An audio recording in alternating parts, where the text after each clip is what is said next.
Before we proceed, please allow me to recognize the Honorable Arlene Brosas, representing Party List Gabriela. Magandang umaga po. Yes, Mr. Chair, sa Forland po, kasi isa kayo sa mga top companies na pinagbilhan ng modern units for this POV modernization program. Tapos ngayon, isa-cite na walang after-sale support na pinoprovide ang Forland, tsaka ang parts din na kailangan for repair ay napakahirap i-procure. So ano po ang tugon dito ng Forland? With your indulgence, Your Honor, may I ask, Yes. did you take your oath?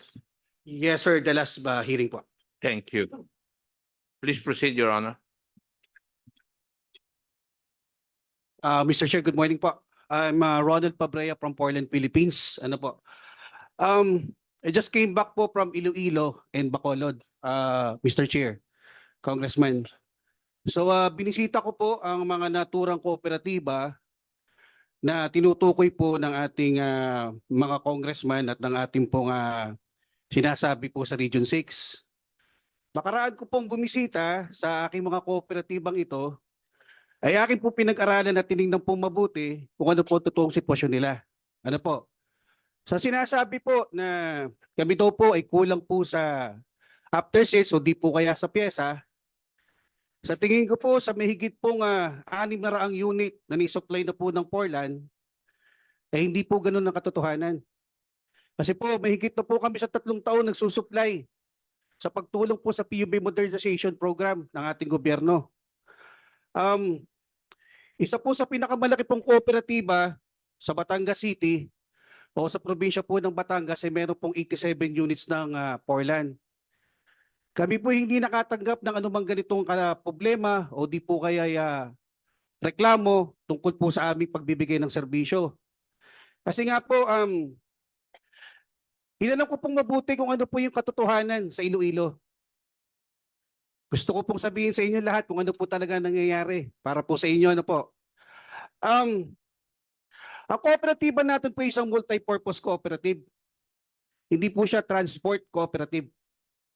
Nabigyan po siya ng pagkakataon ng Land Bank. Mr. Chair, can the resource person proceed to answering the question? Okay. Kasi po hindi naman po siya ang spokesperson ng cooperative. Ang tinatanong po natin, bakit sinabi dito sa document mula mismo sa regional office ng LTFRB Region 6 na hindi na po provide ng after-sales support tsaka mahirap i-procure yung parts ng Forland units. Sir, Mr. Chair, Congressman, tulad nga po na binabanggit ko, hindi ho kami mahirap mag-supply kasi nga po, kumbaga po, limitado lang po dun sa isang area na sinasabi po may problema kami. Kasi nga ho, buong Pilipinas po yung aming coverage. Siguro po yung pong komunikasyon po ng kooperatiba at nung nag-handle po ng operations po ng isang kooperatibang yon ang nagiging problema.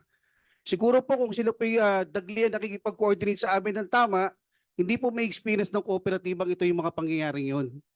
Kasi nga po, uulitin ko ulit, doon lang po sa isang certain area may problema po kami.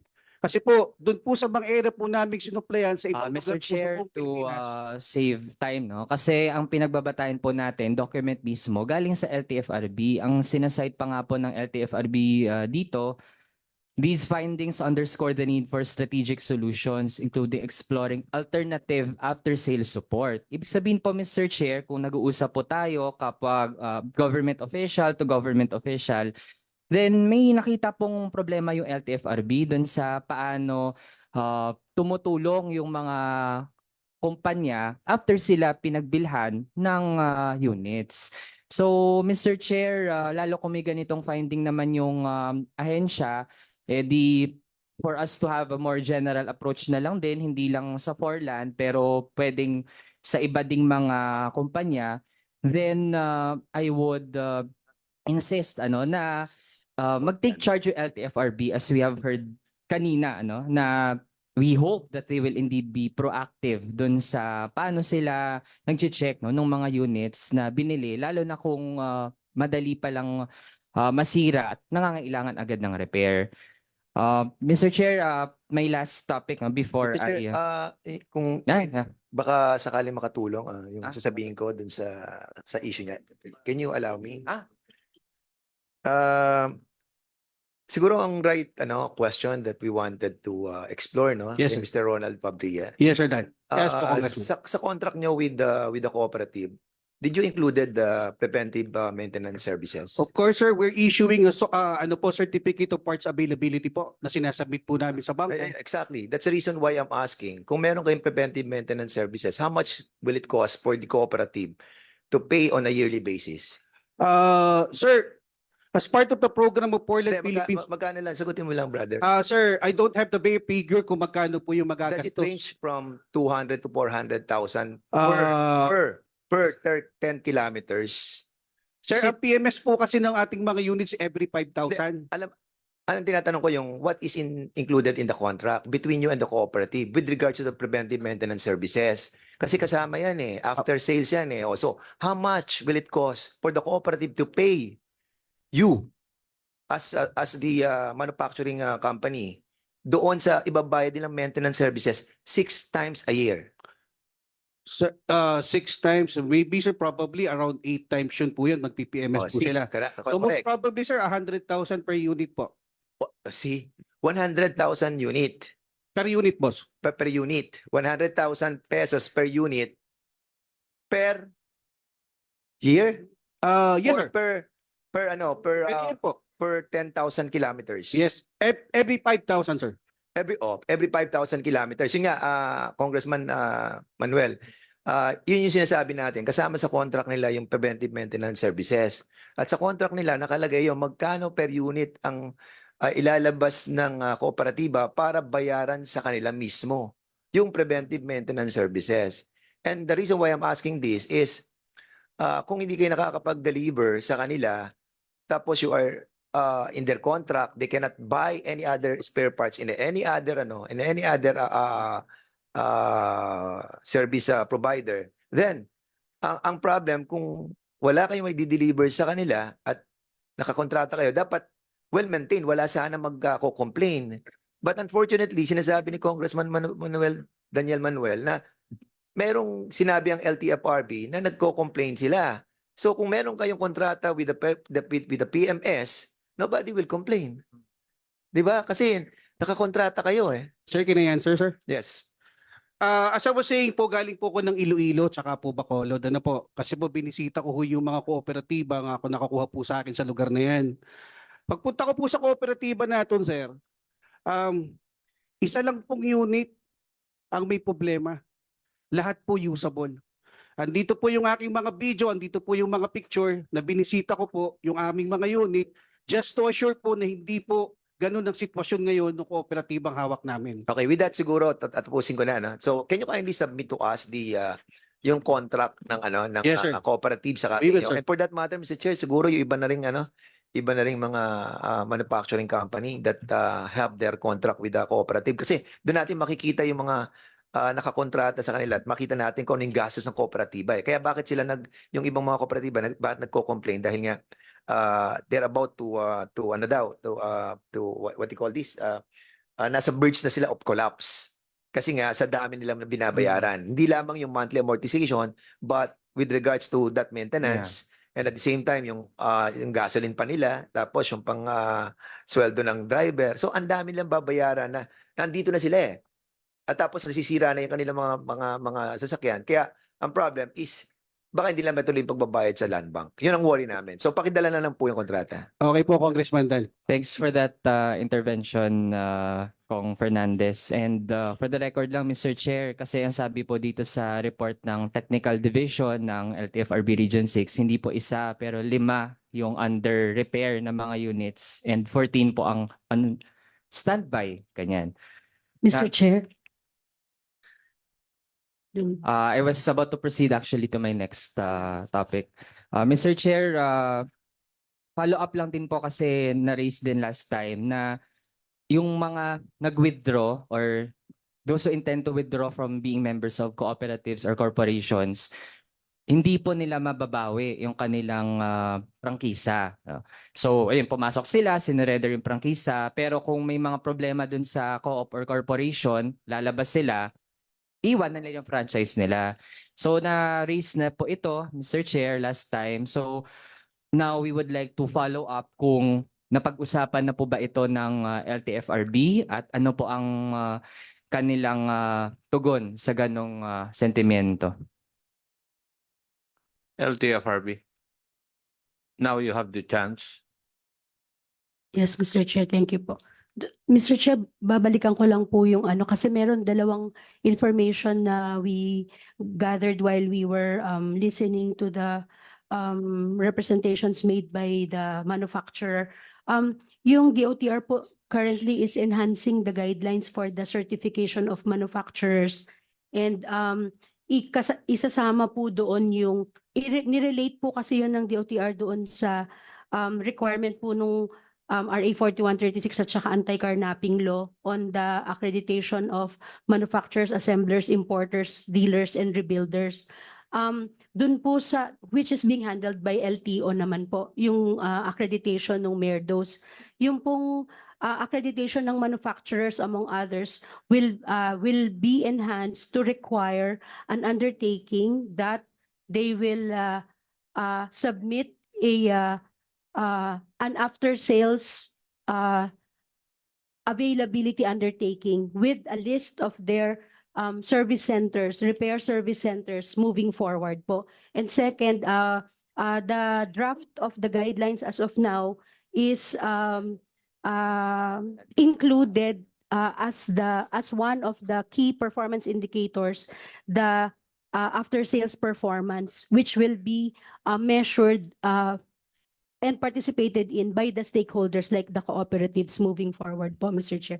Dun po sa question sa withdrawal of members, pursuant to the board issuance recently po, yung withdrawal of members from the cooperatives po may be made before the CPC is issued in the name of the cooperative.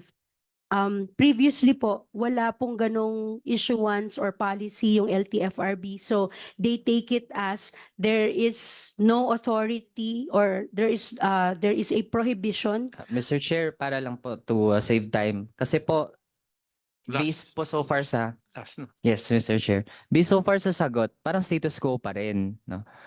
Ang sinasabi po kung ang CPC na issue na sa co-op or sa corporation, then yung individual franchise hindi na makukuha. At in concrete po, yun po yung gusto nating baguhin na pwedeng mag-withdraw, ganyan, ng membership.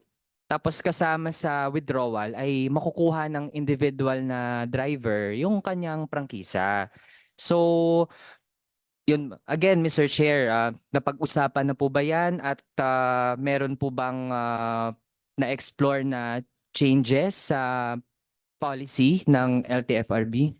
Mr. Chair, the policy that the LTFRB maintains is that after the issuance of the CPC in the name of the cooperative, the consolidated entity, the withdrawal of members will no longer be allowed by the LTFRB, but subject to the guidelines of the OTC and the CTA, who are really the government authority that handles these matters for cooperatives, Mr. Chair. Allowing the withdrawal of members as individual operators after the CPC is granted to the transport service entity, Mr. Chair, respectfully, will render nugatory the consolidation that they made in coming together and forming a transport service entity. So the franchise after the CPC is granted will now be in the name of the transport service entity, Mr. Chair. Yeah, so to wind up, Mr. Chair, edi magiging necessary consequence kasi, Mr. Chair, na kung magiging optional ang franchise consolidation, edi dapat yung mga naagrabyado din ng mga drivers and operators sa kinapalooban nila na co-op or corporation, dapat aside sa pwede sila mag-withdraw ng membership, mababawi nila yung franchise. Yun lang gusto nating i-point out para klaro, Mr. Chair. Yun yung isa sa mga nais ng mga maliliit nating drivers and operators. Hindi naman po pwede na naagrabyado na nga sila, tapos somehow naman okay na may provision na pwede silang lumabas, pero yung franchise, iwan na po nila doon. So, Mr. Chair, we insist na maging discussion point yon ng LTFRB at makapag-provide sila ng update sa atin at the soonest time possible. Yun lang, Mr. Chair. Salamat.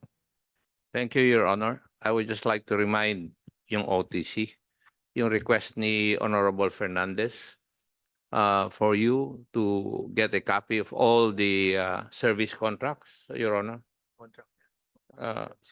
Service contracts of the different cooperatives with their suppliers or manufacturers. Bago ko makalimutan yung request ni Honorable Fernandez. Yes, Your Honor. Sa next board meeting po, hingin po namin yan para maging official po for us to do that sa mga cooperatives / yung kanilang mga mga manufacturers. Thanks, Congressman. Thank you. The next interpolator will be from the majority. The Honorable Dan Fernandez is recognized. The Secretary of the DOTR is present.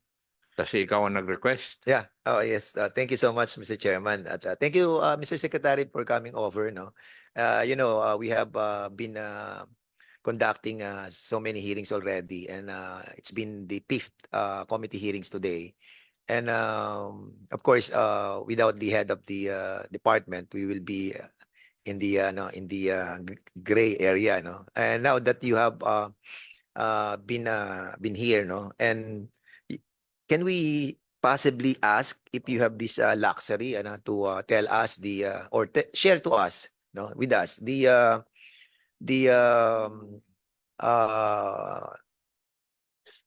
understanding with the president with regards to the problem that this modernization program is having right now? Kasi you have been with the president, no? I believe that you were invited by the president in Malacanang. So, can we possibly know the outcome or the totality, or if not the totality, can you share something with us, sir? Thank you, Your Honor, Mr. Chairman. No? The PUB modernization program that was started in 2017 by the previous government was also presented to the president. No? And he is very much aware of the objectives, no? The major components. No? And I told him that one of the most and the first component that we need to implement is the consolidation. No? And he is very much aware of the benefits of the consolidation. And he is supporting the program. He directed us to continue the consolidation component of this program. No? The last meeting that we had was in December, no? Because we set that deadline December 31. No? That was with the OTR. No? And he said, yeah, he agrees that we'll have that December 31. And that's the reason why we were firm in telling the transport group that deadline for consolidation is December 31. No? Last week or a few weeks ago, I discussed with him the issues, no? Because we know that the consolidation rate is already 76% nationwide. No? Although here in Metro Manila and NCR, it's a little over 50%. Yeah. So I told him that there are transport leaders talking to me, asking if we can extend the deadline, no? Because apparently they were not able to meet the December 31 deadline, but they are willing to comply with the consolidation requirement, no? And he asked me what is a reasonable time period to extend, no? And I told him that we can extend it up to April 30. And hopefully we can get maybe another 10%, no? And with an 86 or 85% consolidation rate, we think that we can implement this program successfully, no? The study, which was conducted by the previous government, does not require even a 75% consolidation, no? With 65% consolidation, the PUB modernization program can be implemented, no? I told that to the president, no? But he said, let's give chance to those who are willing to support the program. And this is the reason why we extended it up to April 30. No? For those who will not support, it's really up to them. But we know that there are still some groups who are willing to comply with the consolidation component of this PUB modernization program. Mr. Secretary, was the president aware as well that the rationalization of the route in the different parts of the country is the primordial consideration, considering that in the line of the components that you have mentioned in your program, number 2 po yung rationalization. And in accordance with the report as well that we have gotten, 10% pa lang po yung ating pong rationalization. And kaya po tayo nagkakaproblema because nauna po yung consolidation, naka 76% na po tayo, while yung rationalization, nakaka 10% pa lang po tayo. And that's the reason para po bang, nauna yung itlog sa manok eh. Were the president aware that the rationalization is 10% pa lang? Yes, he is very much aware. We have presented to him those LGUs that already that were able to complete the LTPRP. No, there are already LGUs that also have submitted LTPRPs, but we still need to do the validation. No, alam niyo po yung LTPRP, we will need the support of the LGUs. No. There are many LGUs that are not giving attention, no? And kung hihintayin po natin yung lahat ng LGUs to submit the LPTRPs, hindi po natin mai-implement kagad itong program na to, no? Pero sige po, alam niyo po itong program na to, it will take maybe 6 to 8 years to implement, no? Uulitin ko, wala pong phase out ng old jeepneys, no? Ang unang gagawin lang natin ay magko-consolidate tayo to make the operations of the group efficient, no? Magkakaroon po ng fleet management, magkakaroon ng tamang dispatch, no? Magkakaroon po ng compliance to international standards in terms of best practices, no? And pag nagawa po natin to, even with yung mga old jeepneys, as long as these are roadworthy, is we can still provide comfortable, accessible, safe, secured, and affordable travel experience. No, yun pong pagpapalit ng mga units, susunod po yan. No, siguro I would like to share with you an experience that I had last week. No? We visited General Santos City. No? Sa General Santos po, 100% consolidation. No? Ang modernized jeepney po nila ay napakarami na. Meron silang electric jeepneys. Meron silang jeepneys with Euro 4, Euro 5 engines. No? Maganda yung fleet management system. No? But Mr. Secretary, kung maputo lang po kayo para hindi ako mawala dun sa sinabi po ninyo. Before I yield back to the good chairman. Sir, dun sa sinasabi po ninyo, have they been complying with the route rationalization? Meron po. Meron. That's a problem po, merong Mr. Secretary. LTPRP po ang Yes. General Santos. And I think that's what the problem lies. No? Kung meron silang kumpleto, nagiging successful po yung consolidation nila dahil meron na pong route plan. Pero pag walang route plan, tapos may consolidation na tayo, that the problem arises. Alam niyo po, yung mga ruta, there are existing routes. No? Yun pong rationalization ay titingnan natin how to improve it. No? So even wala po yung LTPRP, merong available na routes, no?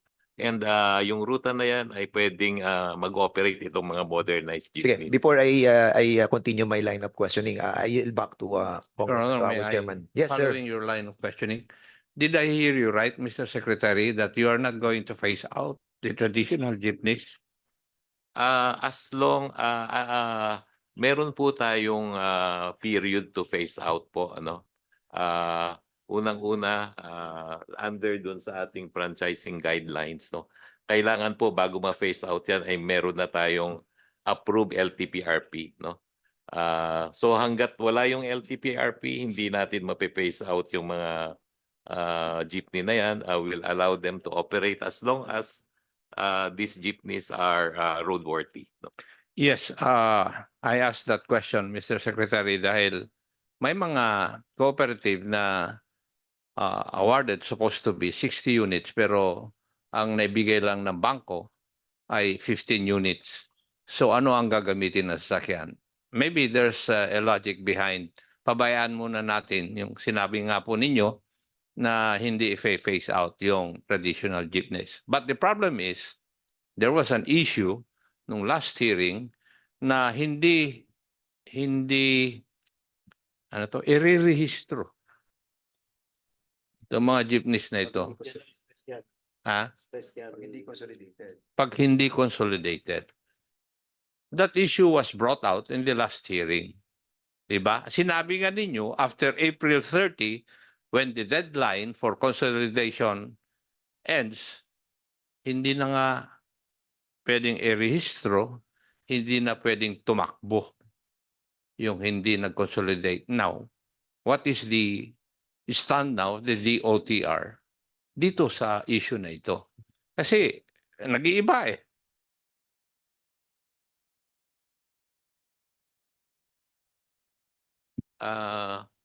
Under the franchising guidelines, no? Mr. Chair, yung tama po Mr. Chair, yung after April 30 po when we were asked last hearing kung makakapagrehistro pa sila as public utility vehicle at i-confirm pa sila as public utility vehicle. As of now po, yung after April 30, which is the deadline, hindi na po sila mako-confirm. So in Makaka-register other words, when you Apo. say that, hindi na sila makalabas. Which is contrary to the statement of the Secretary. Mr. Chair, yun pong binabanggit po ni Secretary na 27 months dun sa bagong guidelines na in-issue from approval of the LPTRP. Ang scenario po doon, Mr. Chair, is yung consolidated po.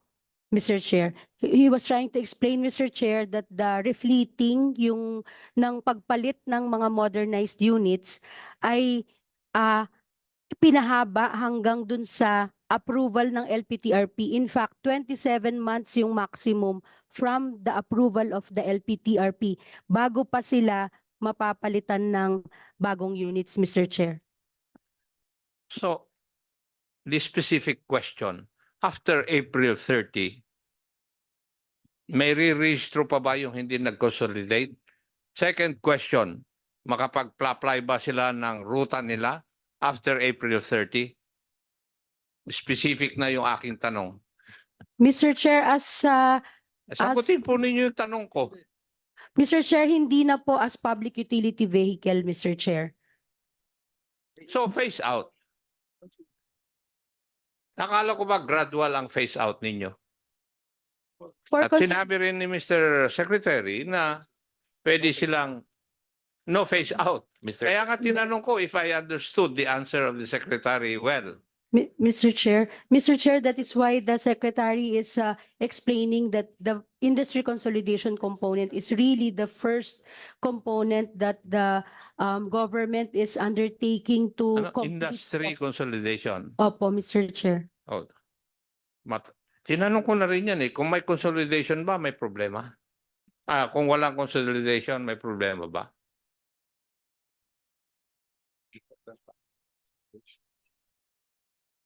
Bakit natahimik kayo?